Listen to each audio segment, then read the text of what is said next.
Well, despite what you hear about the real estate market turning around here in San Diego and across the nation, you know, a lot of folks are still in trouble. And if you find yourself in a position this morning where you're not quite sure what to do with the house you're in or the one you're trying to buy, we've got the expert. Bryan Garrity is here again today.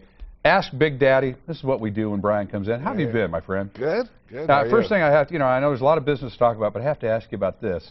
What's with the bobblehead doll? SDL viewers, thanks to them, we have this. Thanks to San Diego Living viewers? Yes. They demanded? By popular demand. You will never be without Bryan Garrity. Okay. I don't want anybody using this for target practice. Are we ordering these? Yeah. Maybe? Okay, well, more so to follow on that. I'm always with you, you see. That's the key. That's the key.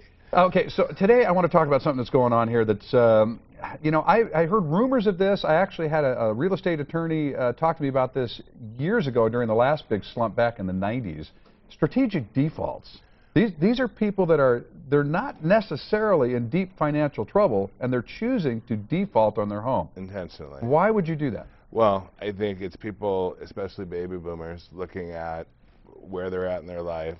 It becomes a business decision. $200,000 upside down. You're 52 years old, 55 years old. You've got this nest egg for your retirement.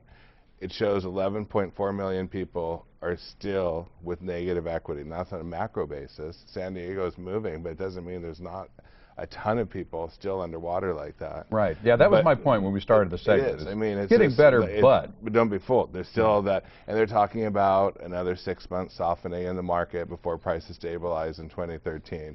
So it's one of these things that, no judgment on it, but 88% of the people that did a short sale, whether it be strategic or not, did not even look to access their retirement funds. But why would you? I mean, that just ticks me out. Why would the bank want you to access what you've built up for retirement so that you can keep your underwater house? Now, in California, if I understand this correctly, real estate is its own security. I mean, that's it. That's all they can go after you for is the real estate itself when you sign a note on that real estate. Correct. So, if you do the math, you're upside down, let's say $200,000.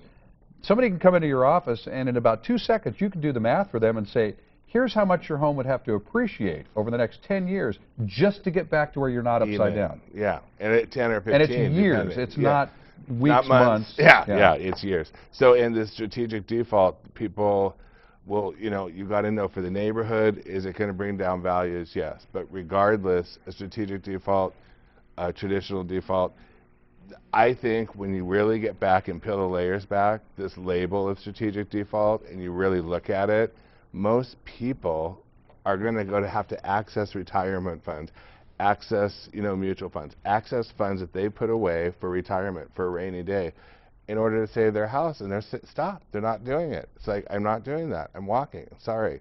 And the rules have kind of loosened in terms of you've got the tax protection, which expires at the end of the year, folks, if you're thinking about now the tax protection you're speaking of says that if the bank forgives a certain part of your loan, as in a short sale, let's say $100,000, the government's not going to look at that as $100,000 in income and tax you. As they normally would on another basis. So that expires. Will it extend? We don't know. Are there exceptions to that protection? Yes. Primary residence, owner-occupied loans, talk to your CPA.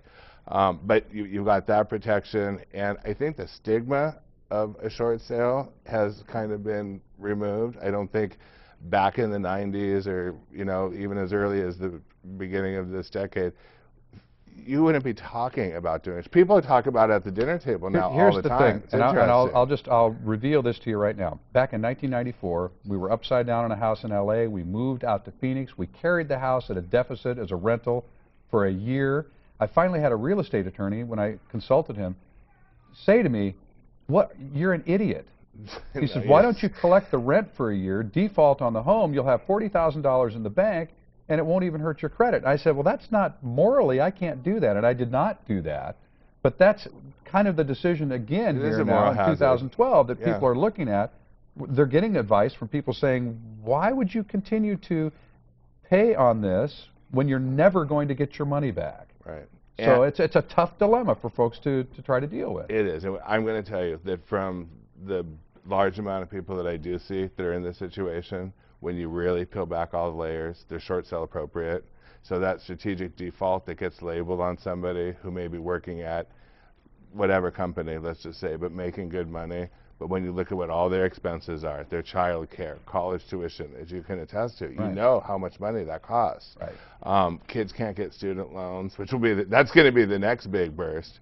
But anyways, when you look at everything, most people that are doing a short sale are actually qualified to do it. And it's not a bad thing. No, but they're putting out all that publicity about strategic default. I see it keep popping up in the real estate magazines, or I see it on the news. Like, don't judge, because there's probably a lot more going on for people than what's, but it can impact the values. However, when I say impact values, short sales are market. So all it's going to do is stabilize. Don't be afraid.